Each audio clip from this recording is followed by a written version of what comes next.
to me, investing is saying no as soon as possible, meaning today you have 60,000, roughly 60,000 listed stocks.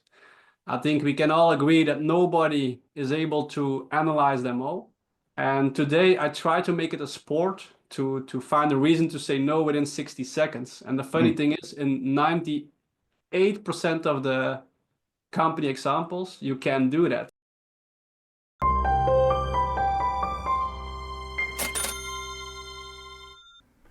Welcome to Thoughtful Money. I'm its founder and your host, Adam Taggart. We spent a lot of time on this channel hearing how experts think the financial markets will react to recent developments. But history's most successful investors, the Warren Buffetts, the Benjamin Grahams, the Peter Lynches, and the John Templetons, they didn't concern themselves much with what was happening in the short term. Instead, they focused on doing the following: buying wonderful companies led by outstanding managers trading at fair valuation multiples. And then they held on to them, sometimes for decades. Today's guest, Pieter Slegers, has made it his career's mission to understand and apply the core success principles and best practices of the world's greatest investors, and then help regular investors like you and me ride their coattails. His Substack, Compounding Quality, is currently the #5 highest earning financial Substack in the world. And today we've got the good fortune of hearing his synthesis of what makes a successful investor. Peter, thanks so much for joining us today, all the way from Belgium. Thanks for having me, Adam. It's a true honor to be here. Well, thank you. You and I have been in touch several times over the past year. I'm so glad we finally got a chance to make this happen. And I think people are going to find this discussion really interesting, Peter, because as I said in the intro, you've kind of made it your life's work to study the greats. And then to emulate them and put, their best practices into practice in the compounding quality portfolio. So I know a lot of people are probably very eager to say, okay, great. What should I be doing? What do the greats do? So why don't we start there? It's a short question. I'm sure it's a tough answer. But what makes a successful investor in your mind from all of your research? It's a great question, and it's an easy one to ask and maybe a harder one to answer. Well, I think there are a few important things when you talk about investing and what makes a successful investor a successful or really successful investor. And probably the most important thing, the one thing that is really important, is just discipline. Stay very disciplined about what you do, because regarding investing, there are multiple roads that lead to Rome. Well, in your intro, you talked about Warren Buffett, obviously, and also Peter Lynch, for example. Well, Peter Lynch was someone with Magellan, was really successful and owned over 100 stocks. And then you had on the other end Warren Buffett, who was very concentrated and made all his money via 14 companies, basically. So it's important to pick a strategy that suits you as an investor and stick to that strategy rigorously. Well, for me, that's quality investing. So trying to invest in the best companies in the world and do that at a fair price. And what I also do at Compounding Quality is I try to invest some of those best investors in the world. And there's one question that I always ask. Well, what is the biggest investment mistake you ever made? And it's always one out of those two answers that come out of it. One is, well, selling your winners too soon. So for example, just imagine when you sold Starbucks in the 1994 or sold Apple in 2005. Well, you only need one Starbucks or one Apple and have owned it for 20 years to basically do tremendously well, and that will probably offset all your bad investments. So that's one big investment mistake, selling your winners too soon.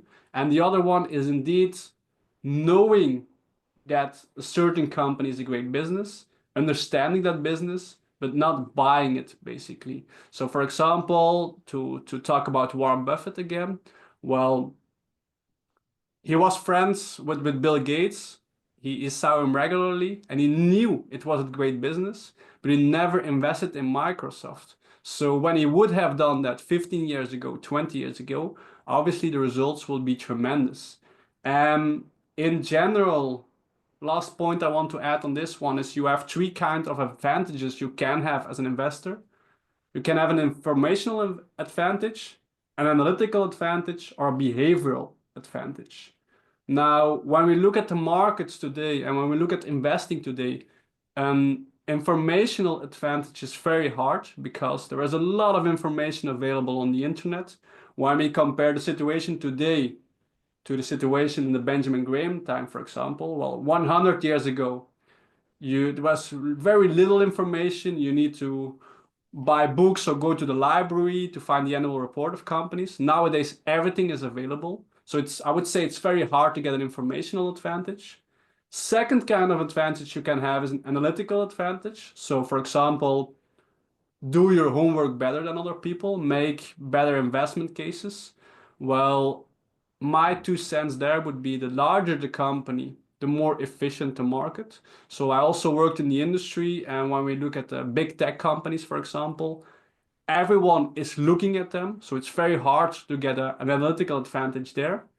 But one advantage we can have, and one advantage that definitely retail or individual investors can have, is a behavioral advantage. The advantage you have as a retail investor versus a professional investor is you don't need to give guidance to clients when you are underperform for a quarter. It doesn't matter too much. What matters is that one, you reach your own goals in the long term, and two, that you stay disciplined and stay the course. So identifying your own investment strategy and stick to that in a very disciplined way, and obviously pick a strategy that works in the long term. I think that's the most important thing, and that's how you can actually beat the market, which is obviously the goal of every person who invests in individual stocks. All right, that's a great intro answer. Thank you.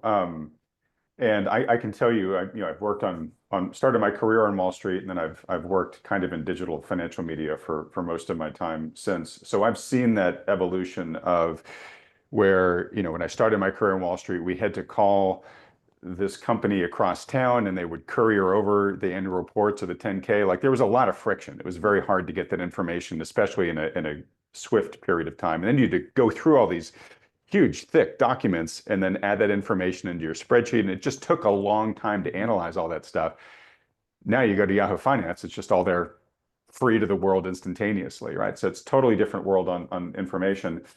And analytically, I can tell you again from my days on Wall Street, which were decades ago and practically in the Stone Ages now, they had armies of analysts.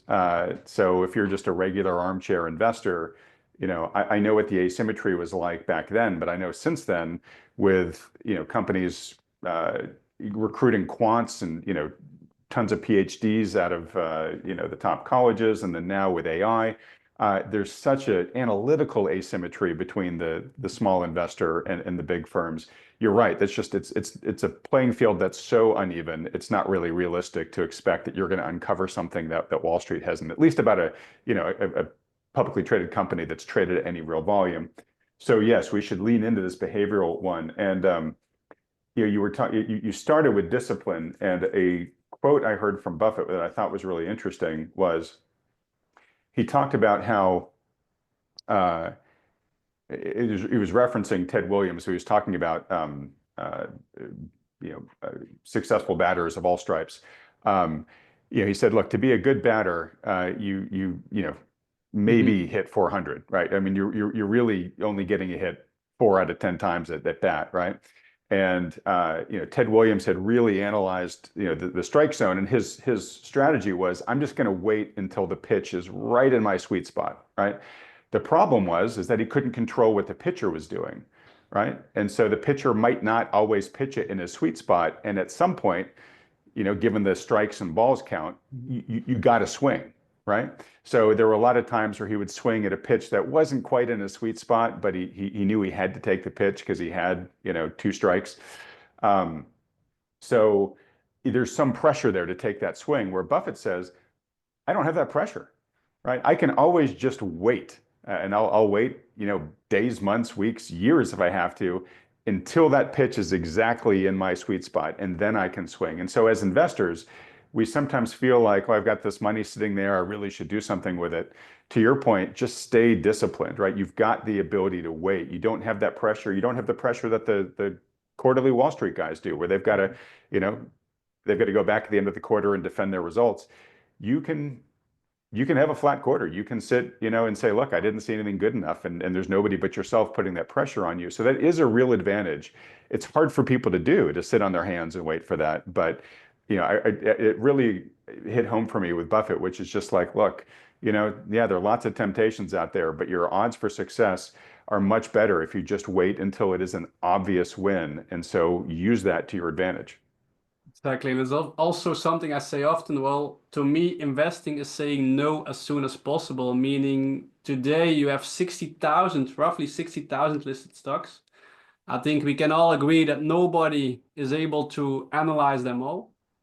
And for example, I have a community in compounding quality as well. And then people ask, what do you think about company X and company Y and so on? And today I try to make it a sport to find a reason to say no within 60 seconds. And the funny thing is, in 98% of the company examples, you can do that. And it's the same as what Charlie Munger says. Well, in investing, you have a yes file or yes pile, a no pile, and a too hard or too complex to understand pile. And that's one of the beautiful things. We can say no, and we have the option to wait. And one other extra point maybe to make on that, well, we can say no. And the other one from Peter Lynch, well, if 6 out of your 10 investments will be great ones, do what you tell that they will do, you will be an excellent investor. So investing, it's not a science. You will be wrong from time to time. When you are wrong, it's probably very important to adjust along the way. But what is usually the case when you have a portfolio of 10 companies, for example, 6 will do mediocre, maybe in line with the market. 2 will do very bad, maybe even go bankrupt. But as long as the 2 out of your 10 in your portfolio companies do really well, and for example, you have a 10-bagger company that goes 10x or even more, well, that's all you need. As mentioned, you only need one Apple in your portfolio, or you only need one company in your portfolio that goes 100x during your entire lifetime. And that single investment, if you don't trim it along the way, which obviously is also an important side note, if you can get one 100 bagger, it will offset all your bad investments, and it will cause you to outperform the market probably in the long term. Okay, so I like that discipline of not just getting to know, but getting to know as fast as you can, so that you can not get distracted by the volume of opportunities and hopefully narrow it down to the ones that you should look at.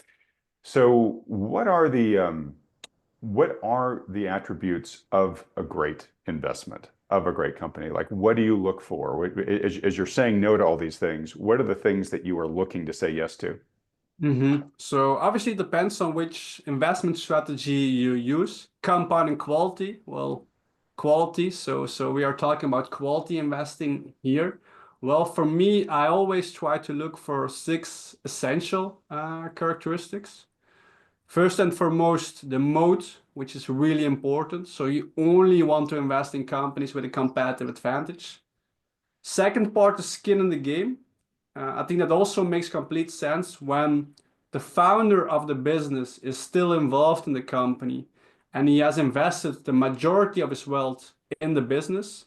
Well, in that case, incentives are aligned. Well, show me the incentive and I'll show you the outcome. A study from Harvard Business Review, for example, has proven that founder-led businesses outperform by 3.9% per year on average. And to me, that's quite funny because when we look at the data, when we look at the statistics, 90% of all professional investors underperform the market. But by just investing in all the founder-led companies, you outperform by almost 4% per year on average. So this basically says, and it basically means, when you would be able to outperform 4% per year for a decade, for example, you will probably be among the top 1% of all investors. And second point, an extra return of 4% per year, thanks to compounding, makes a hell of a difference over time. So, and I guess we can all agree that it makes a lot of sense that companies where the CEO has the majority of his wealth invested in the business, that those companies tend to do better. So skin in the game is an important point. The moat is important, already talked about. Third point is a low capital intensity. Also very straightforward, I guess. The less capital a company needs, the better, because then it can use that money for organic growth, for M&A, for distributing to shareholders via dividends and share buybacks and so on. So that's an important point. Fourth point is capital allocation, probably together with the moat, the most important thing. So capital allocation is all about this decision the company makes about what to do with that money. That's very important. So we determine that by the return on invested capital, a very important metric for quality investors.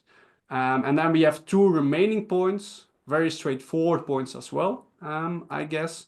So fifth point is a high profitability. So the more profitable a company, the better.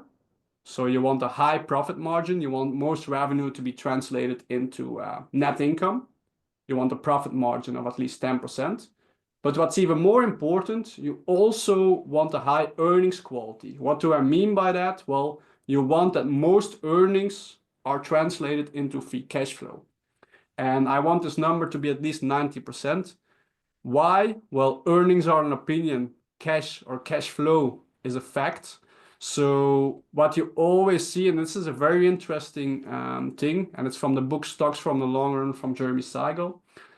Companies that translate the most earnings into free cash flow, 10% companies, the decile companies that do this, versus companies that translate the least earnings into free cash flow.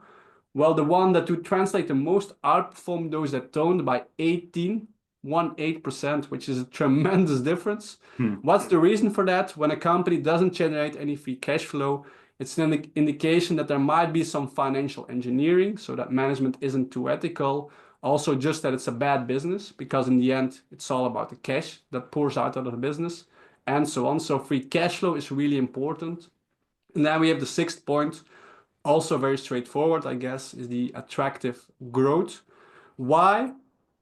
Well, in the long term, stock prices always follow the evolution of the intrinsic value. And when you know that intrinsic value of a company is basically determined by the EPS or the earnings per share growth and the free cash flow per share growth, in that case, I think it makes complete sense that when you invest in a company that is active in a market that is growing structurally, sustainably, think about digital payments, obesity, everything regarding pet care and so on.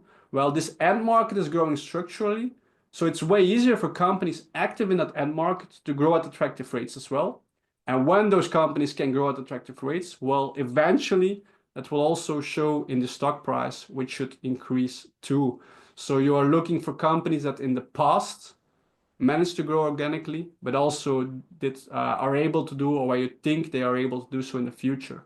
So I think those are the six most important points. So the moat, skin in the game, low capital intensity, great capital allocation, fifth point, high profitability, and then last but not least, the attractive growth. And what is very important to highlight here or to understand is you are using those six characteristics, and each of those six on its own, rationally seen on the long term, should be able to outperform the market. Data and studies have proven this. And based on that, you are basically trying to build an investable universe. So companies that fit all those six criteria. And in my universe, 156 companies fit those six criteria. And that's basically your pond to fission. And within this investable universe, you are looking for companies that actually also fit your boat or at where you think they are the most attractive. All right, Peter. Well, look, that was super useful. I know you do this for a living, so this stuff comes to you quickly. But just to have those six key tenets, super useful. Two clarifying questions for you. When you talk about attractive growth, I think that was your quality number 6. Are you talking about growth in revenues, growth in earnings, growth in something else? What key metrics do you look at to determine growth? Yeah, basically look at both. So look at revenue growth and also free cash flow per share growth. So what I basically want for every company is where the revenue growth over the past 5 and 10 years has been larger than 7% per year, and the free cash flow growth has been larger than 9% per year. So this for the past, but you also want this for the future. So I also want to invest in companies where I think the revenue growth will be at least 7% per year and the free cash flow per share growth at least 9% per year. Well, one question that many people ask in that case, or additional question, how can you determine the future growth? Which is a tricky one, right? Obviously, you can look at the analyst expectations to get a first grasp, but we should be really wary or cautious with this because in general, analysts are way too optimistic. So what I usually do is I use the classical margin of safety from Benjamin Graham. So let's say that analysts expect the company to grow by 15% per year over the next 3 years, 5 years. Well, usually I use a margin of safety of 30 to 40%, saying, okay, then I think maybe the company should definitely be able to grow by 11%. So you can look at the analyst expectations. Best one to look at if the company has it is just management guidance. If management states, look, over the next 3 years, we want to grow by 10%, chances are quite likely that the company will meet those expectations. Why? Because a company always wants to underpromise and overdeliver.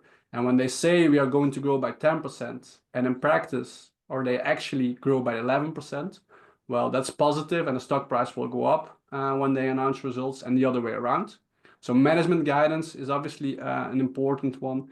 And you can also already look, when a company is active, for example, in an attractive growing market, think about cybersecurity, and the business has been growing by 15%, well, it already gives an indication, look, the company is doing something good. Hopefully they can continue to do this. And this is maybe a bold statement and not everyone will agree with me on this one, but I think that when you look at a certain business and the same CEO has been leading that company for 5 years, 10 years, 20 years, and over that time period, well, the company has done tremendously well. It already tells you quite a lot because there is a famous saying on the stock market, well, sell your losers and let your winners run. You can also invert that and say, well, I'm going to look already at which companies did tremendously well in the past.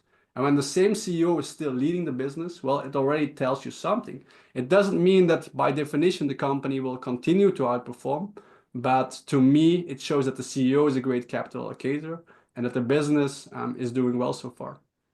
Okay, and I'm glad you just ended there on capital allocator. That was my second question. How do you measure that? How do you determine if a company is a good allocator of its capital? That's a very good question. And the first thing I want to highlight here is most CEOs are terrible capital allocators. Why? When you become the CEO of a large company, usually it's because you are the best salesperson in the business, you are the best marketing guy, you have the best technological skills, and so on and so on. And then all of a sudden you become the CEO. And what is the most important task of a CEO? Capital allocation. But those people have been climbing the ranks or climbing the corporate ladder of the business, but they have never had any capital allocation training or experience. And that's very bad because it's the most important thing. And I think you also have a lot of personal agendas, for example, that the CEO is acquiring another business for prestige or because their bonus is linked to the revenue of the business and so on. So if you want to spend a lot of time of one thing when analyzing a company, I would say, well, it's capital allocation. And then to directly answer your question, yeah, great, it's important, but how can you look at the capital allocation skills of management? Well, you can do this by the return on invested capital. So you can calculate this by taking the NOPAT, net operating profit after tax, and divide it by the invested capital. And I always want to have this number larger than 15%. And what does this number tell you? When a company has, for example, a return on invested capital of 20%, it means that with every 100 USD you invest in the business, it generates $20 in value or in profit for you as a shareholder. So it makes sense, the higher this number, the better. And to add one quote from Charlie Munger here, maybe, well, to highlight the importance of return on invested capital. When you buy a company with a return on invested capital of 8%, and you buy it very cheap and you keep it for 30 years, you probably won't do very well as an investor. On the other hand, if you buy a company with a return on invested capital of 20 or 30% and you keep it for 30 years, well, you will end up with one hell of a result, even if you pay an expensive price. So return on invested capital is very important, but there's one big side note to make on this quote from Charlie Munger, or I paraphrased him here. A high return on invested capital only is valuable when the company has plenty of reinvestment opportunities. Because you want a company, and that's the golden goose on the stock market, you want a company with a high return on invested capital that basically can reinvest everything in the business at this high return on invested capital. And that's how you basically create a compounding effect on the profits of the business. And those companies are very rare to find. But when you find one, well, it will do exceptionally well. And that's basically how compounding machines are created. Can you give an example of a company that most folks would recognize that you think is a good, good standard of that? Yeah, as mentioned, those companies are very rare. Take Apple, for example. Apple is a phenomenal business, very profitable, high return on invested capital, and so on. But the problem with those kind of companies, all of a sudden they are so profitable, they pour out so much cash that they just don't know what to do with it anymore. And that's, if you ask me, one of the reasons why they, for example, started buying back shares. They have too much cash and they don't know what to do.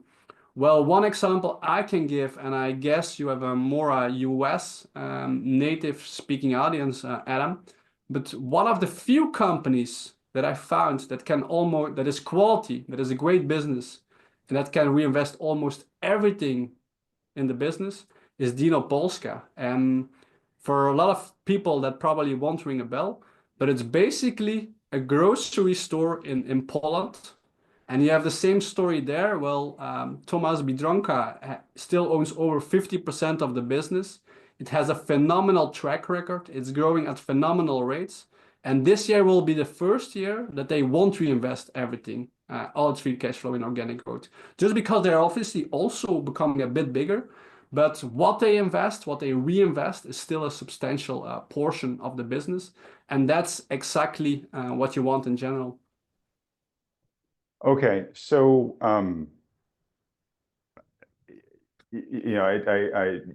as I mentioned in the intro, you run the number fifth highest earning financial Substack in the world, and I want to let folks know. I mean, Peter, you're a young guy. You're sitting there in a room with a modest background. I have a really good sense of what these financial Substacks make at the top of the pyramid there. Yours is doing very well just from the Substack business alone. But obviously, what your skill set is taking capital and then investing it like the greats, building a Buffett-like portfolio. And maybe it's worth talking just for a quick moment about compounding quality itself and what the goal of the site is. But essentially, you manage a portfolio, and then you're very transparent with your audience about what companies you're looking at, what you're deciding to buy, what you're deciding to remove. I guess talk briefly about that, and then if possible, what I'd love for you to do is take a company or two that are in your portfolio and tell us exactly, like you just did with this grocery company, what attracted you about it, why it's in your portfolio. Sure. Obviously, it's very interesting. I think it's the same for you, Adam. Most important thing with compounding quality with the Substack, I'm just having fun. And that's what probably people notice. Well, how things start for me very briefly is I used to work in the industry, the asset management industry. I love to write columns in newspapers, give presentations, webinars, and so on. And basically, that was hard to do given my regular job in the industry, in the asset management industry. And one day my boss approached me and he wasn't too happy, which caused me to start anonymously an account. So compounding quality, compounding, magic of compound interest, quality by investing in quality stocks. I needed to have a profile pic, but wanted to stay anonymous. Well, you also see him in the background. Warren Buffett is your personal hero. I am going to Omaha for the Berkshire AGM for the third time this year. So I used a red cartoon of Warren Buffett, and I just started posting and writing articles about the markets, about stocks, investment cases, what I think or thought was going on. So that was a lot of fun, and things kept growing and growing and growing. And right now, people will look it up. Well, I don't have the Warren Buffett icon anymore. The reason for that is I don't think too many people can tell that, but I got a seasoned assist from Munger, Tolson, and Olson. So the corporate law firm of Charlie Munger, who basically emailed me in a very friendly way. Well, you are using this Warren Buffett icon. We got some emails from people asking whether Warren Buffett was involved in compounding quality. Well, obviously he wasn't, and that email caused me to freak out and change the logo as soon as possible, which is a pity. So I apologize to people who can't look at Warren Buffett's face anymore and need to look at mine nowadays. But that's how basically things started for me. And today I think there are a bit over 1 million followers across all channels, almost 500,000 on the Substack. So things are going great. And I think that's really important, and exactly the same for you, Adam. If you want to do this, you need to do it with passion, honesty, and integrity, and be your unique self. That's the most important thing, especially in today's times where AI can actually do a lot, but authenticity is something that's really important. So what we do, or what the Substacks do, it's a combination indeed, investing. So in making investment cases, make the best investment decisions, obviously. But the writing part is also a very important one for us. So as a kid, I always wanted to become a teacher. And now I always say, well, I'm combining the best of both worlds. I'm following my passion for investing in stocks. And in some way, you're also a teacher because you try to educate people to do it yourself. So the main thing at Compounding Quality right now is indeed, well, look, I'm sharing my portfolio, my stock portfolio. All my investable assets are in there. So skin in the game. Show me the incentive and I'll show the outcome. And the fact that all my money is invested in those stocks doesn't mean per definition that those investments will be great. But what it does mean is that when those investments don't turn out well, I will be the first one to be in a bad mood as well, because all my money isn't there. And I think having that skin in the game, having that honesty and transparency is very important. So people can follow that portfolio. When I buy or sell a stock, I always let people know on Sunday that I will buy or sell the specific stock the week thereafter. So I can't, or people who are reading can do the execution of the transaction before I do. So that's basically the idea of compounding quality. Now, to answer your question, can you give 2 specific stock examples? Well, yes, I can, and maybe let me give US examples, and also let me give examples that suit or fit the 6 criteria that we talk about. One company I'm really enthusiastic about right now, for example, is Kinsale Capital.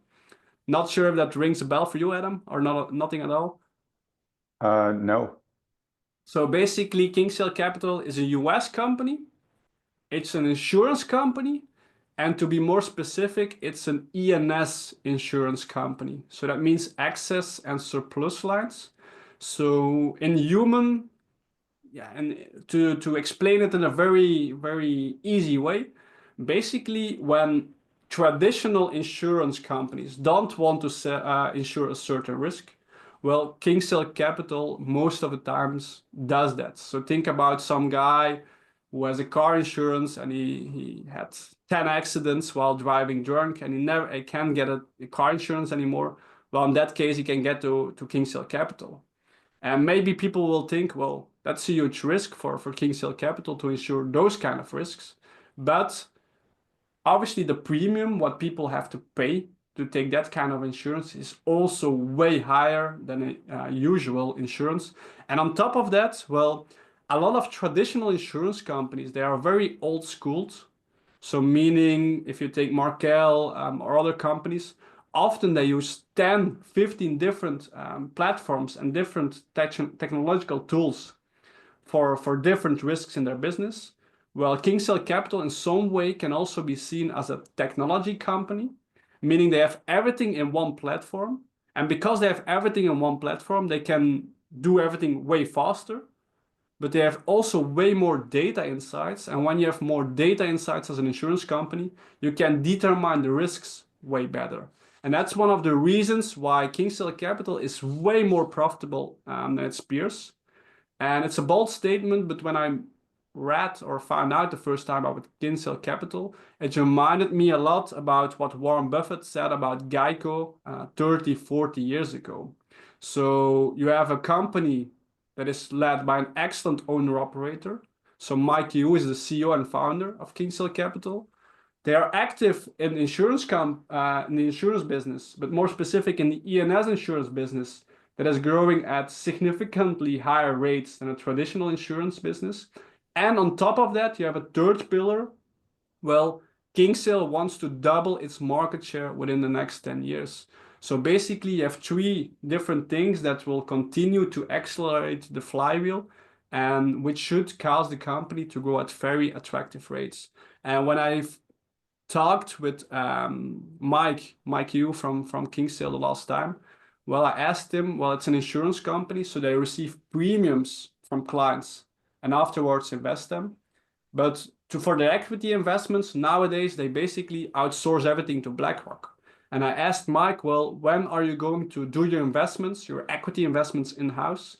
And he said, well, when our assets under management, what we can invest will triple. And I think that will be sooner than later. And then I noticed in his body language that he said more than he should or would have wanted. So that's a great example to me and a company I'm very happy about.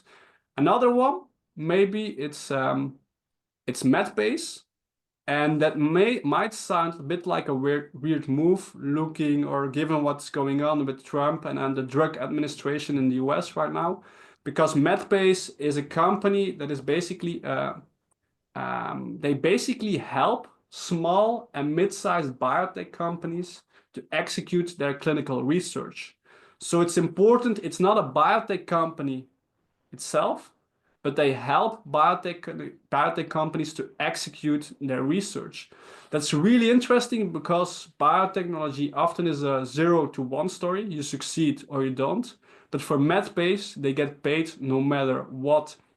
And you have the same story there. August Schroedler founded the company in 1992. He is still the CEO today. He has a net worth of 2 billion, and 1.9 out of that 2 billion is still invested in Medpace. So he has skin in the game.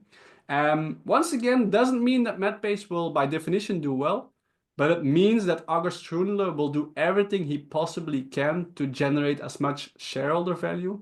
And in general, it's just a phenomenal business. The company is very profitable, has a healthy balance sheet, keeps growing at very attractive rates. So those are exactly the companies I'm looking for right now.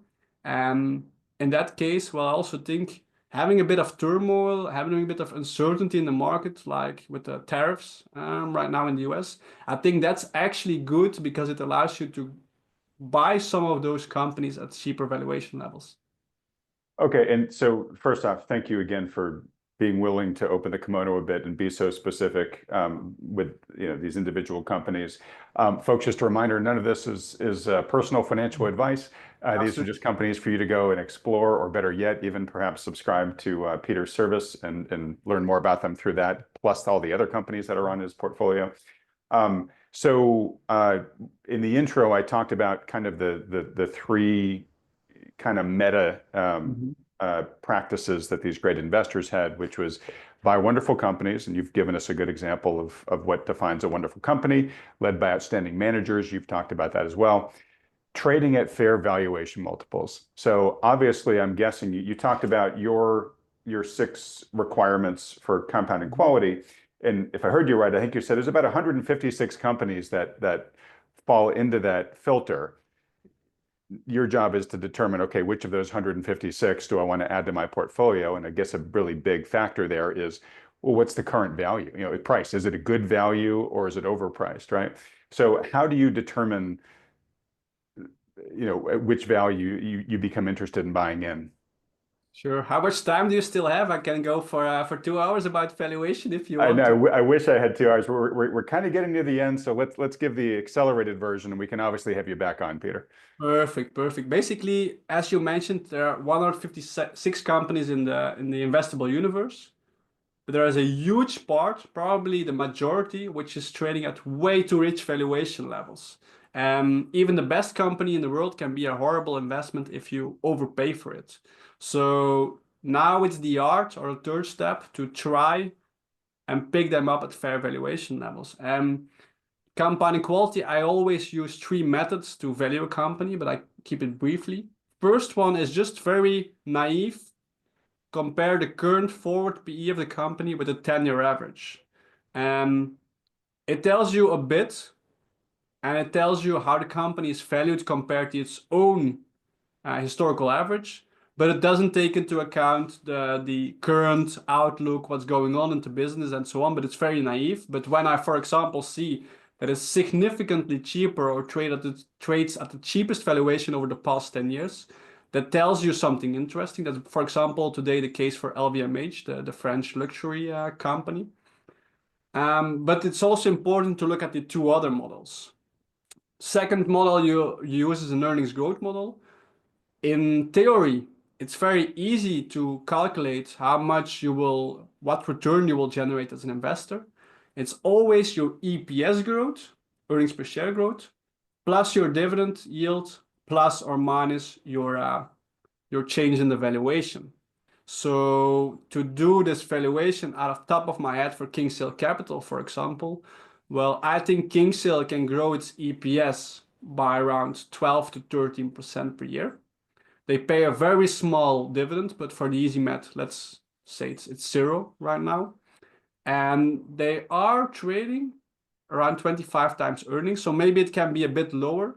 So let's say that over the next 10 years, the PE, forward PE goes for 25 to 20 times earnings. Well, in that case, you take the EPS growth, 13%, plus the dividend yield, 0%.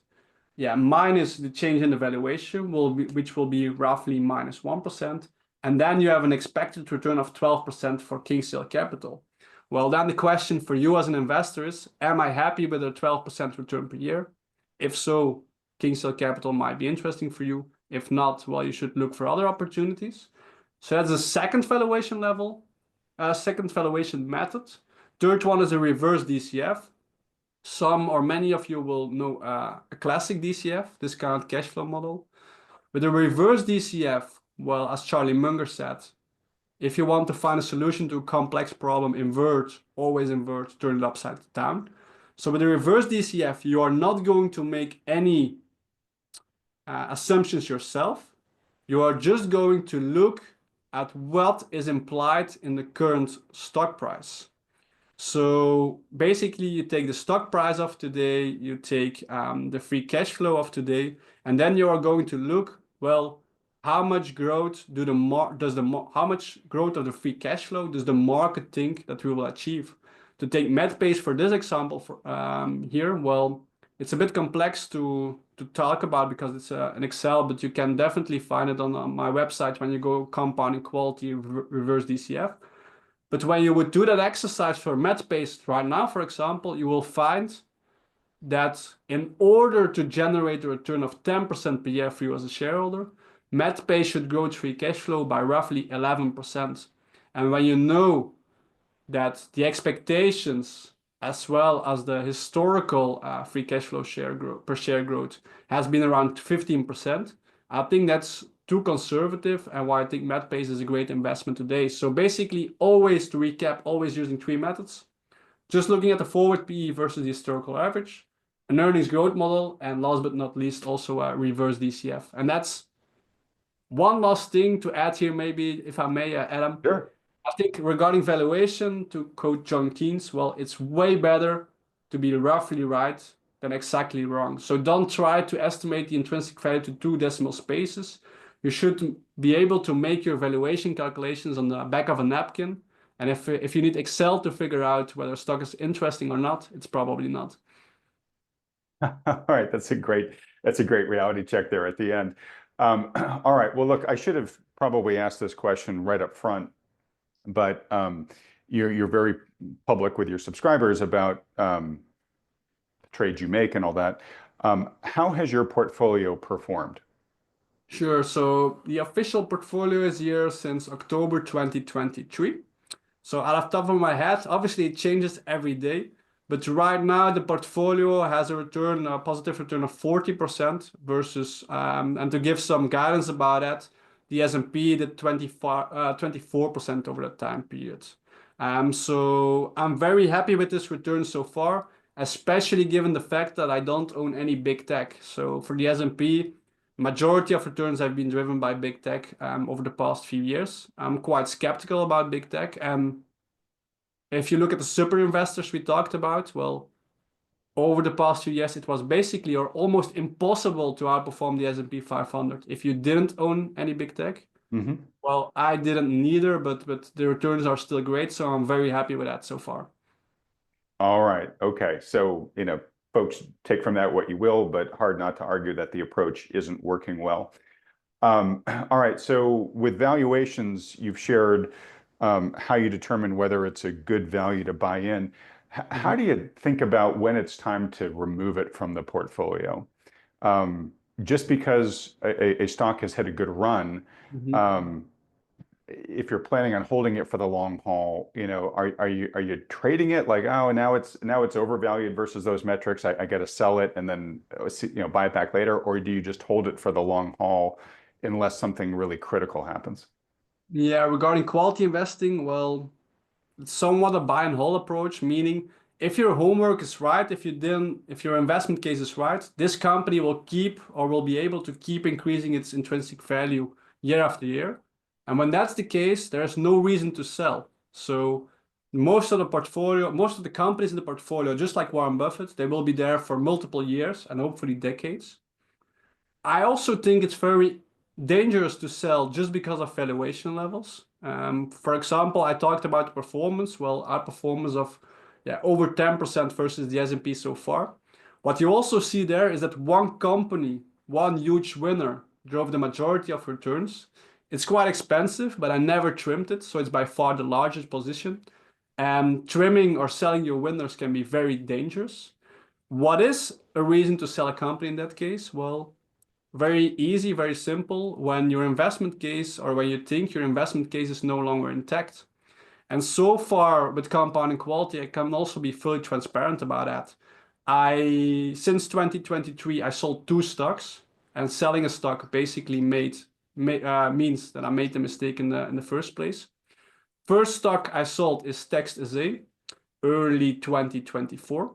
So basically, it's a company that pops up when you're using a website, and it's basically a live chat solution thing. So it's a chatbot that helps you when you have a problem on the website. Well, initially, I thought AI would help Text as become a stronger business. But after a few months, it became clear that it's more a threat than something that helps them. So it's very uncommon. I sold Text as after only owning it for 4 or 5 months, and I sold it with a loss of 20%, which is painful. But in hindsight, when you look at the company right now, I think it's down an extra 50% compared to when I sold it roughly a year ago. Second company I sold is Ulta Beauty. Might ring a bell because Berkshire Hathaway and Warren Buffett owned it for a while too. Well, Ulta Beauty, we can't tell whether it was a good decision selling them or not because I sold it very recently. But the reason I sold it is, well, I thought it was a great business. They were the clear market leader in beauty retail in the US. But what I misunderstood or what I made a mistake probably is the retail beauty space is way more competitive than I initially thought. And I also think it will become more and more fragmented. Also what you have with TikTok and influencers and those people starting to sell their own fragrance or their own beauty retail products and so on. So that's also why I sold. And I think one rule, and it's also no secret or no surprise. It's based on Warren Buffett. One rule I always use when I'm in doubt about the company, well, would you still be willing to own this company if the stock market would close for 10 years from now? If the answer is yes, happy to keep it. If the answer is no, happy to sell it. To take text-to-say again as an example, well, I have no clue. Chatbots, especially given AI, it could become a commoditized product. And in that case, it's a very dangerous thing when you invested in those kind of companies. So you want to invest in great businesses that are very predictable. All right. Look, Peter, super useful. It's people will oftentimes ask me to come on their programs and whatnot, and I always like to tell them, hey, look, I appreciate that. If I feel it's a good fit, I will. And I say, look, I'm not necessarily an expert, but because of my day job, if anything, maybe I'm an expert of experts, right? I can tell you what the smart minds think about where the macro situation is headed from here. I think you definitely have your own investing expertise that you've cultivated, but you've done that by studying the experts. So you yourself are an expert of investing experts. You've done a great job of giving us, I think, kind of the base fundamentals here. There are a lot more questions I have. We don't have time to do it justice, so we'll just have to have it back on the program again in the future if you're game for it. In the interim, though, for folks that have really enjoyed this and are thinking, hey, I'd like to really follow Peter's process, and somebody could put in the tens of thousands of hours to try to become the next Warren Buffett acolyte. But what might be a better use of their time is to focus on earning the money and then leveraging somebody who has put in those hours, perhaps even you, right? So where can they go to learn more about your work and maybe get access to the Compounding Quality portfolio? Yeah, truly appreciate it, Adam, and had a lovely time. So hopefully it was interesting for people who are still listening. Probably most easy way is via compoundingquality.net. So I'm doing everything under compounding quality. So compounding, magic interest, quality by investing in quality stocks. So compoundingquality.net. And for the rest, I'm also active on X or Twitter, compounding quality. And happy to educate investors along the journey. I think it's the same for you. As long as we are having fun, I think that's the most important thing. And then, readers and listeners will also see and feel that, and that makes a lot of difference in the long term. All right. Well, look, very much appreciate it. I had a great time as well. Look forward to having you back on soon, Peter, and best of luck. Thank you. Have a lovely day. All right. Well, now's the time in the channel where we bring in the lead partners from New Harbor Financial, one of the endorsed financial advisory firms by Thoughtful Money. We'll talk for a quick moment about their reaction to the interview we just did here with Peter. But obviously, there's a lot of stuff going on in the markets, some important elements around precious metals that we need to get to as well. So let's just dive right in. I'm joined today by New Harbor lead partner Mike Preston. John Lodra is out of the office today. Mike, great to see you, buddy. First time interviewing Peter, very knowledgeable young man, very impressive what he's been up to so far and been able to accomplish in his career. I bet you probably have a bunch of notes. I've got a lot of notes. I couldn't fit them all on one page, but that was an enjoyable interview with Peter. That was a little bit different, than what we've seen lately on the program, but a really interesting angle and a person that's really, really well versed in this business. It's obvious. Very Warren Buffett-esque, I'd say, in his approach. And he had a nice picture, I think, of Warren Buffett behind him. And in this business, in this life of investing, there's a lot of different things that can work. The hardest thing is figuring out what worked for you, your personality makeup, your emotional makeup, your objectives. You can be a macro/fundamental value investor, which is what I think Peter is at heart. And so is Warren Buffett. You can be a technical analyst and you can follow trends and just be a trend follower. Some of the very, very wealthiest people have done that in investing as well. And so there's just a lot of different ways. It's an infinite universe, the investing universe. And so what was really cool about this talk is a couple different points that I'd like to talk about here. The successful investor has discipline. He's absolutely right. You have to have discipline. In an infinite universe where you can make limitless choices, you have to have discipline and only take the ones that fit your criteria. And of course, the hard thing to do is to is to list your criteria. If you're going to be an individual investor, you have to find a system or at least a minimum, a list of criteria that works for you. Then you have to have the patience that he also talked about, the discipline, the emotional fortitude to pull the trigger when you see those signals being met. And you also have to have a system that gets you out. This is really tough for most people because emotions take over, particularly at extreme points. We saw a little bit of that over the last week or two. And I wonder how many people kind of buckled, even if they had a system in place. And then maybe they took trades that they wish that they didn't. So he talked a little bit about different types of advantages. I've got in my notes here. Talked about an analytical advantage and an information advantage. Nobody really has an information advantage anymore. I pretty much agree with him. Unless you have inside information, which is illegal to act on anyway, everyone has the same information. An analytical advantage, though, I think he's right that the small investor, in some, I suppose, institutions too can have, they can analyze differently. They can have a different perspective. Maybe they've got access to different information. I think that there can be some small advantage there, but he's absolutely right in that the largest advantage is the behavioral advantage. You don't have to be in every market. You don't have to take every signal. You can sit on your hands for years in cash and wait for the market to crash if that's what you want to do. And it's honestly, that's not a bad method right now, to be honest. But the institutions definitely can't do that. So that's the biggest advantage. And I agree with him that the individual investor has. And so use it, be very, very careful and selective about what you do. I don't think I'll dig into his 6 criteria of what's a good investment. I think they all made sense, about the moat and capital intensity, high profitability, et cetera. Yeah, I think that your viewers should maybe just go back and watch that section a couple times. I think that makes a lot of sense if you really look into those criteria for the types of companies that you're looking at. And the last thing I guess I'd mention that I have written down here in capital letters that I thought was really, really important was honesty, integrity, be yourself. That is what this world needs. And I think it shined right through in this presentation.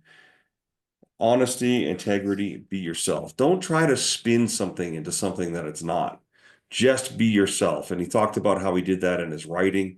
We try to do that in our videos with you, Adam, and on our own YouTube channel. And I know that you try to do that in every video that you do. So I thought that was really, really cool. Well, thanks. And what I think is really important about that, to tie it to investing, is Peter clearly, has a real passion for this, has dedicated his life to it. We didn't get too much into his personal backstory, though he did mention, he started off working in the investment industry. But I mean, this was a passion of his from, his teenage years. He's put in his 10,000 hours, right? He's probably got, 20, 30,000 hours at this point in time, I imagine. He lives and breathes this, right? Where I think many people aspire to. I'd love to be a Warren Buffett, as successful as a Warren Buffett type investor, right? And there's pressure they put on themselves to, well, okay, then I've got to research all this stuff and I got to put in my 10,000 hours. And for most people, they just don't have the bandwidth to do that, right? And even authentically, that's probably, for most people, it's not their passion, it's not their skill. They've got some other thing that they're exceptionally good at and leaning into with their careers, with their lives, et cetera. And of course, they have other demands like family and stuff like that. So I think what a big lesson to take from that is, hey, what's my zone of expertise and authenticity? How can I lean most into that and then leverage other people who are authentic experts on the things that I'm not, but I want to have that I want to benefit from that expertise. So for a lot of people, that's probably what they're doing for their career, right? Be great at that, make as much money from that as you can, and then find a really good partner. Maybe it's Peter and his portfolio. Maybe it's a financial advisor like you and the team at New Harbor, Mike. and let them run with the ball with, for you on the investing side of things, because that's their authentic zone of expertise, right? So you put the two complements together. And I think too many people put the pressure on themselves. No, I got to do it myself, but they do it imperfectly because it's either not an authentic skill of theirs, or they just don't have the time and the bandwidth to do it the way that you professionals do, because it's what you do from waking up in the morning to going home at night. Yeah, absolutely. I've been doing this for close to 30 years now. So it's many tens of thousands of hours, and I'm still not perfect. I'll never get perfect, or I'll probably never even get near perfect, but being moderately near perfect is good enough, or at least very seasoned and experienced. And, just be genuine, be yourself, be authentic. I'll say that over and over again. If you're going to delegate to somebody else to manage money for you, and I think a vast majority of people should do that, make sure you pick somebody authentic. I can tell just by watching that Peter is authentic. And so I think he'd be a good choice. I think we're authentic, and I hope that others agree. And for many, we're a good choice. For others that don't really even want to worry about it, they want to just index for their whole life, that's okay too. And then you don't even have to worry about the authentic part of it, because you just put your money in an index fund for 100 years and you'd be fine. I don't think it's the best time right now to do that, but still, I have to admit, over 50 years, it's probably a decent move, but this industry is filled with spin. Everyone's kind of spinning a certain angle, and for the most part, there's not a ton of authenticity in the marketing of Wall Street. And so most people, if they're delegating to somebody else, are getting pure vanilla, kind of like index type funds. And I don't think there's a lot of value in that. So if you're going to delegate and pay a fee, find somebody or a group that's authentic, like us, like Peter here that you had today. I think that's the key point. Yeah, and also too is a good authentic match for you, meaning, Peter is all about quality, right? I'm going to look at the, really safe bets that should pay out over the long run, right? Somebody else might be much more of I want to swing for the fences. I want to be much more speculative, or I want to, be trading on technical indicators, not fundamental ones. There's not necessarily a wrong answer there. I mean, I got a personal point of view, but you should find the advisor that best matches, what type of investor you are, right? Just like, my wife's a therapist. I think she's a really good one, but the therapist that works well for me might not work well for you, Mike, because we're different people, and we have different views of the world or different things that we're looking for, right? So just make sure that you're not just picking an advisor because somebody said, oh, that's good, or he had the best performance last year. Make sure that their expertise and their approach is a really good fit for what type of investor you truly believe yourself to be. Okay, moving on, because we got a lot to chop through here, Mike, before we finish up here, and not a lot of time. Markets have continued to be, pretty volatile. The volatility has dialed down from the craziness of last week, so that's good. But there's still a fair amount of uncertainty there. How are you guys navigating this? And I believe you mentioned before we hopped on here that you guys have made some recent changes to your portfolio. We have made some recent changes. We are active managers, and we do attempt to be tactical, particularly when we see some major changes happen in the short term. And we've seen some of these. So I'm going to attempt to encapsulate and summarize the best I can the way we see things right now, and some of the moves that we recently made. So I'm going to bring up to start a daily chart of the S&P 500. So here's a daily chart of the S&P 500. We saw a pretty big pull, a very big pullback in the S&P 500. In fact, the S&P was down 21% from this high to this low. That's technically what you call a bear market. Certainly was a pretty compressed drop. It was as fast as some of the other really swift drops we've seen throughout history, like the COVID drop. So it really caught a lot of people flat-footed. In fact, we were quite surprised at how deep this happened and how fast it happened. So we came into this whole thing with a relatively low equity exposure. We have elected to have about a 40% equity exposure for some time now, many months coming into this, because of the macro concerns we have, and the valuations in particular are absolutely obscene.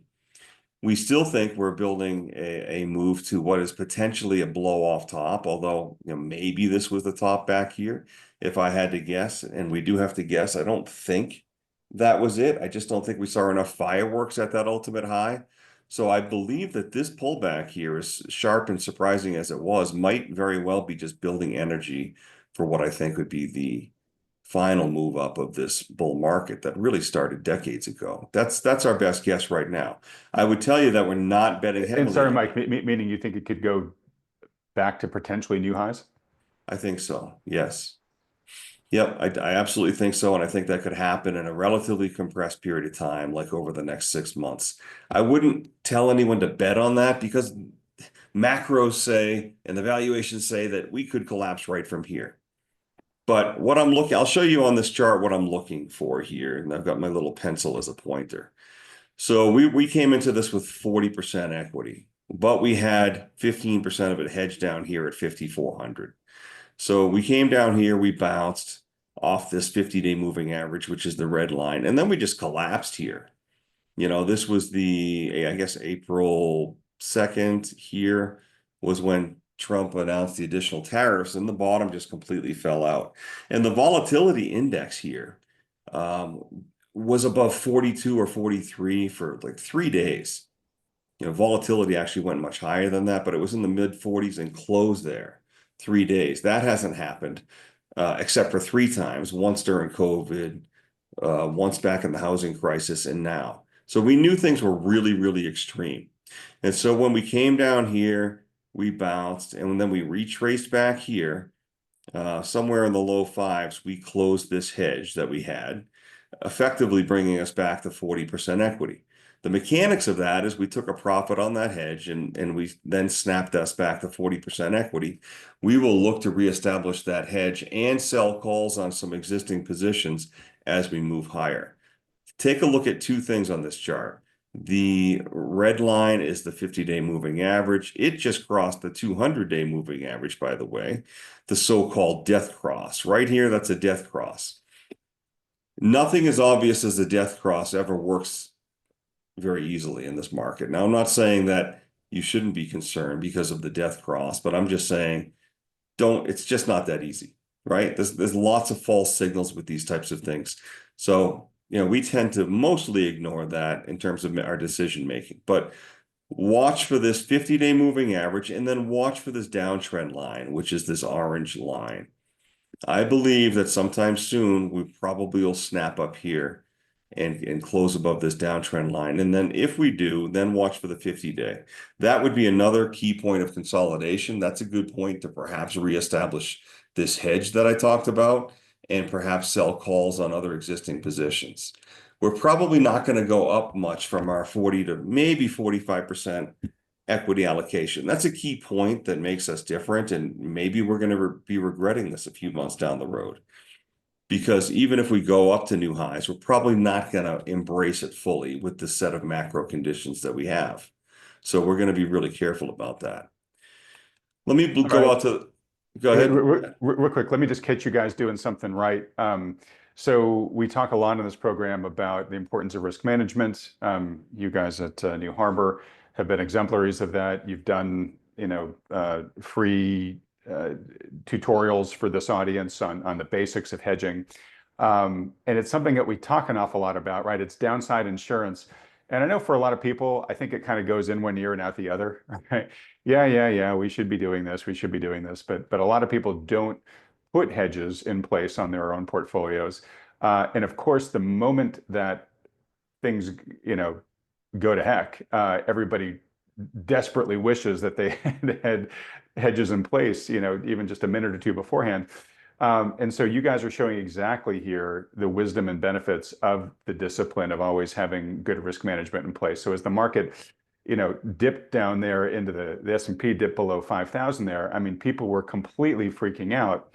Whereas I'm sure you guys had some concern, but you were like, no, we're not sweating it too much because we had bought our insurance in advance. And as you said, you were able to close out those hedges and have gains that offset whatever losses the portfolio took.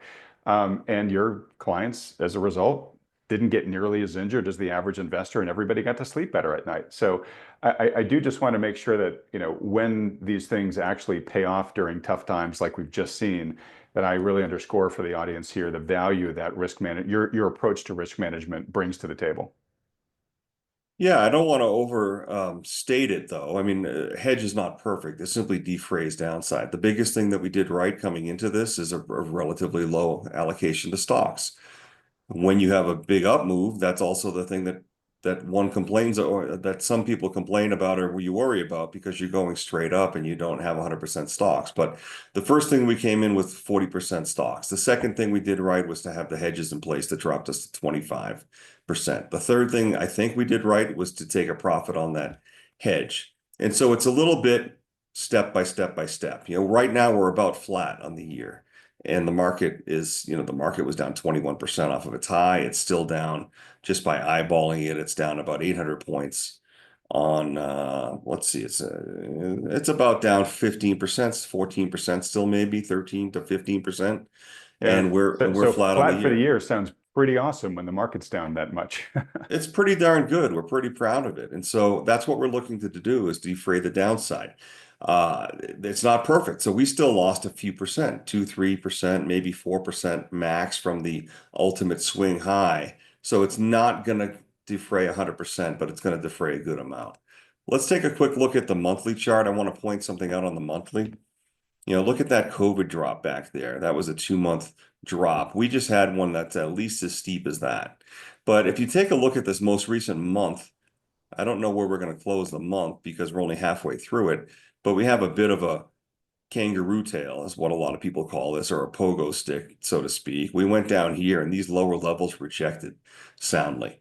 And now we've been driving upwards, and it's possible, if we close stronger, that this might go up here and it'll be a super bullish candle. But just keep an eye on it and step out sometimes if you get too emotional. I think just so much has happened this month, and this is a strong rejection of these lower levels.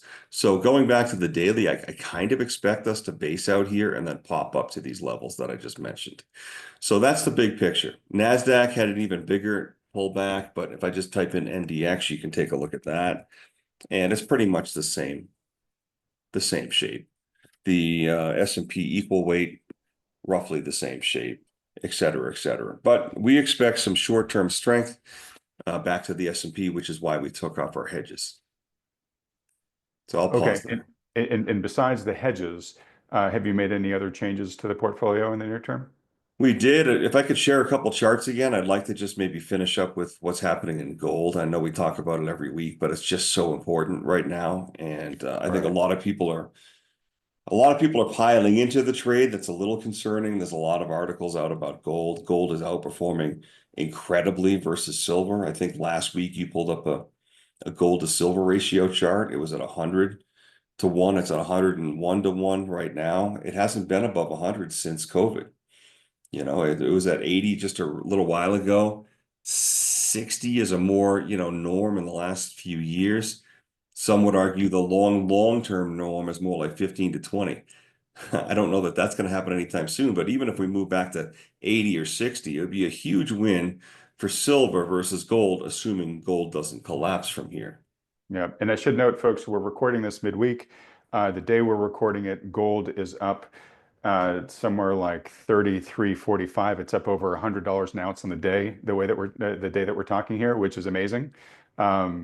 So yes, gold has been having an amazing run here. And so my guess, Mike, is you guys are getting a little bit, I don't want to say the word nervous, but maybe just a sense that, like, look, a pullback, or at least a cooling off period, is probably coming at some point here. I think so. Let me show you a daily chart. We talked about this a few weeks ago, though, and I remember saying, be careful. We just don't want to have to call a top, because I've been shown wrong time and time again calling tops. And so we didn't try to call a top, but look what's happened to gold. We just had a recent pullback here on I guess this was post-tariff news, but it's just been vertical. Look at this gap here, gap here, gap here. 1, 2, 3, 4 gaps in the last 2 weeks. That's pretty crazy. And of course, with gold, that probably points to a lot of strong overnight action. So maybe analyzing gaps isn't really valid with a commodity, but still, it's a hugely, hugely bullish chart, way above the 21-day moving average. We'd expect a pullback at some point. So be careful piling in here. If you just don't get too overly aggressive, we expect the pullback at some point. And, I think the miners are a much better play. right now, and the relative strength of the miners has been there for quite a while now, for a couple months. And so that's why we're 100% in miners in our sleeve. We've got a 10% sleeve of monetary metals or monetary assets. Sometimes we kind of bullion in there. Right now, we're all in miners.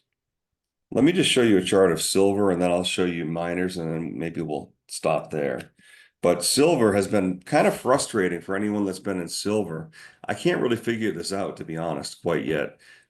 We had on tariff news a drop on, this is SLV, which is not spot, but you get the picture with just the shape. We had this big drop, and we haven't quite got back to the swing highs recently.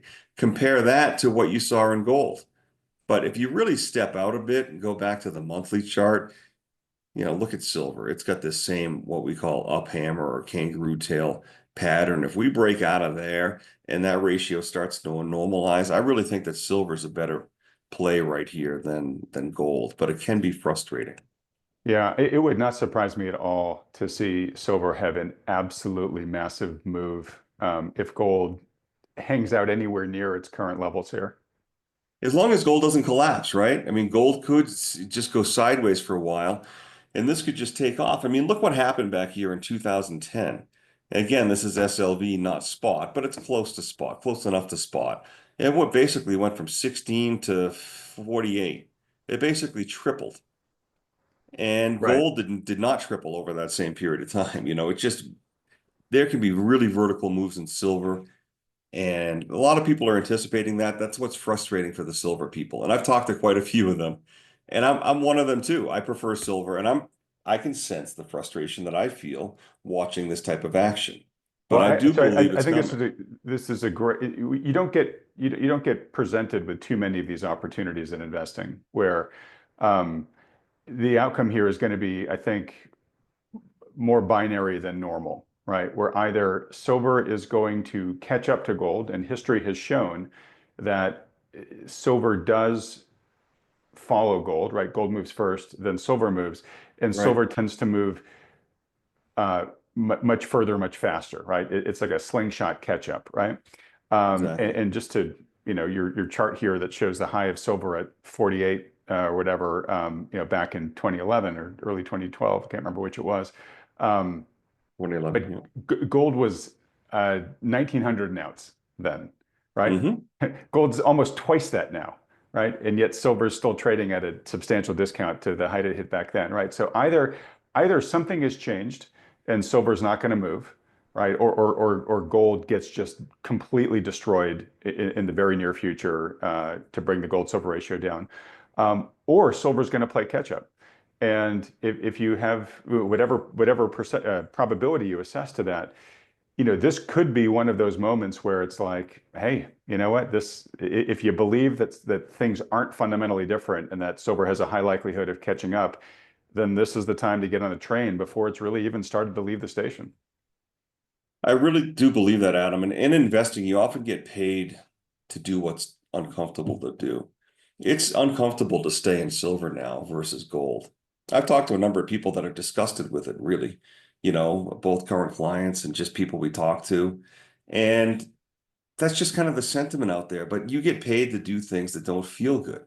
Now, that's not always a guarantee, right? I'm not saying go out and buy the worst investment you can find. But if you're a precious metals investor and you're in silver and gold and you're tempted to sell your silver because it's lagging, just remember that you're often paid to sit tight and wait. It's the market's not going to make it easy and say, okay, here, we're going to hand you free money. But again, as long as gold doesn't drop hard, like you pointed out, silver should play catch up in the months ahead. So, Right. And I'll, sorry to interrupt, but we've also seen here again. I'm not trying to give anybody false confidence here, but we had a similar frustration with the miners until relatively recently, right? Gold had been exactly. moving big, and the miners hadn't, and patience has started to pay off with the miners. So at least we're seeing that progression is starting to work the way that it's supposed to, right? It's yeah, on its own timeline, not your timeline, right? Let me take a look at GDX now. So if just in the last couple of months, we've gone up, 20 something percent on GDX. And gold has gone up, but it certainly has not gone up 20-something%. So we're starting to see the multiplicative effect. A long time ago, I put target level lines on these charts. If you look back at old videos, I think you probably see these there. And Absolutely. this is where I think that I thought it was going to go. GDX 50 to 50 plus, GDXJ, I thought was going to come up here to 65. And here we are. You know, GDXJ on the juniors, it's got this big basing pattern. I wouldn't be surprised now to see it start basing out. Go back to GDX. You know, I don't want to call a top on these things because I think gold and silver are going higher, and I think these will go higher too. But we're starting to get to levels where you should be thinking about normalizing or taking partial profits if you feel like you're very heavy in the space. Our model is still 10% in this space, so I don't think that's really heavy. And we're starting to hedge it. We've got a hedge on half. We're probably going to put a hedge on, or at least sell calls on the other half, because at any moment now, we could have a consolidation, you know, particularly because everyone's asking about it. A lot of articles are out there about gold, et cetera. So, but the miners are starting to show their relative strength. I think that they're going to have the wind at their back for a long time. But just remember, it's not going to be straight up. Take a look at either the daily or the, let me just actually, that's the hourly. Take a look at the daily chart. Gap, gap. You know, we've gone through these levels of targets that I've talked about. I would not be surprised to see some consolidation. So if you're not in the space, yes, you could still get into the space, but you might want to do it slowly and or with a hedge. You could buy the stock and sell a call against it, take advantage of increased volatility, and just ease your way into it. Ask us if you want to learn how to do that or talk about how to do it. But yeah, finally, gold investors are starting to get paid. Just realize that, you know, it's probably not over. We don't have to call it top, but just realize that it's gonna, you know, it's gonna take some time to consolidate some of these gains at some point. All right. Well, look, Mike, I hate to do this, but we got to start wrapping it up here given our time constraints today. I'm going to leave my remaining questions for next week. You're the first person I've mentioned this to, but it's safe to because this video is coming out after Friday. On Friday, we're going to have I'm going to be releasing a surprise interview with Felix Zulauf. So Felix really only comes and does interviews once a year, but given all of the market action so far this year, he's breaking that rule. He's gone on just a very few programs to share what he thinks is going to happen next.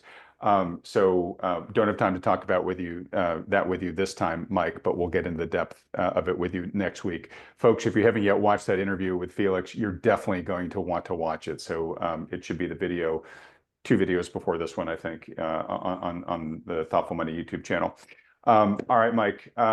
So folks, real quick, just to put a bow on gold, if you haven't yet read my free guide to buying and storing gold and silver, feel free to get it. It's, again, totally free. You can get it at thoughtfulmoney.com/gold. It basically walks you through all the different ways that you can own gold and silver, from owning the physical bullion itself, upwards of owning both the ETFs, but also the mining stocks that Mike was just talking about there.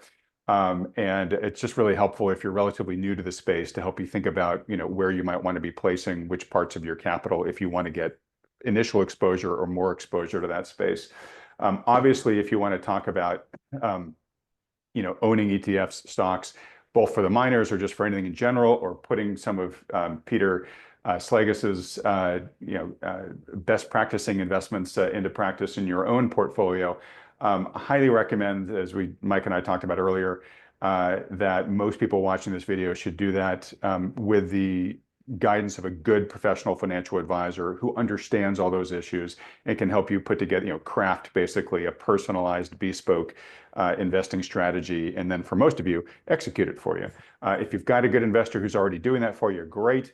If you're a very DIY guy and trust your skills and your chops, you know, consider signing up for a service like Peter's, or for, I think, the majority of people watching, you know, go talk to a good professional financial advisor, perhaps even one of the ones that we have on this channel week after week, maybe even Mike and his team there at New Harbor as well, to set up one of those consultations. Just fill out the very short form at thoughtfulmoney.com Only takes you a couple seconds to fill out the form. These consultations are totally free. You'll just sit down with the advisor. They will hear your personal story. They will tell you what they think you should do. And then you can take that information and do whatever you want with it. But there's no commitment to work with these guys. It's just a free public service they offer. All right, Mike, look, it's been wonderful. Folks, if you enjoyed having Peter on, by the way, would like to have Peter come back on for some more detailed dives into the investing practices of the greats, please let us know that by hitting the like button, then clicking on the subscribe button below, as well as that little bell icon right next to it. Mike, can't thank you enough. I know you're cut for time, so we're going to have to let you go, but very much appreciate you going solo this week and look forward to making sense of all of this, as well as the Felix Zulauf interview with you next week. I was really happy to be here today with you and with Peter, and thank you, and we'll see you soon. All right, everybody else, thanks so much for watching.